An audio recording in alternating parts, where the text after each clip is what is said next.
Eyyekemeli yolu düştükleri Elbet kız olalım gömüş yedim Elbe elbeksin eyyekese dedim Elen gülye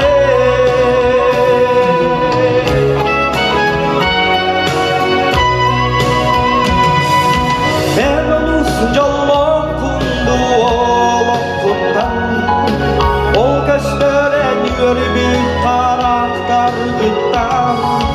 Sürülük sıva sevginler yalladın Güniye kuhunan ürya ıllandın Elbet kız olamam gönül şiyedim Elbet elbeksin eyyekese dedim Elen gülye Elbet kız olamam gönül şiyedim Elbet elbeksin eyyekese dedim Elen gülye Gün güvey iyeleri, eyyemez ebeleri Bırahan dikkatinden eğer de oluktu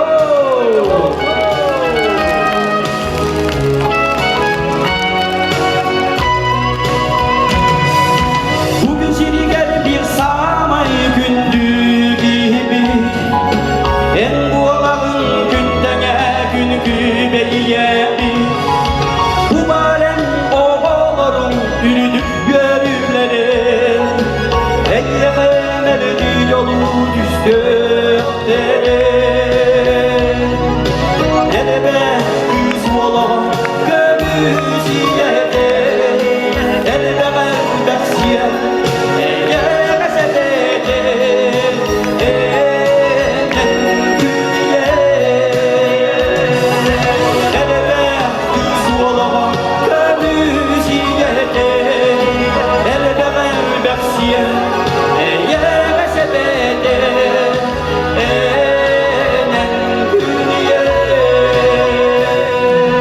Elbet kız olalım gömüş yedim Elbet elbeksin eyyekese dedim Elen gülye Elen gülye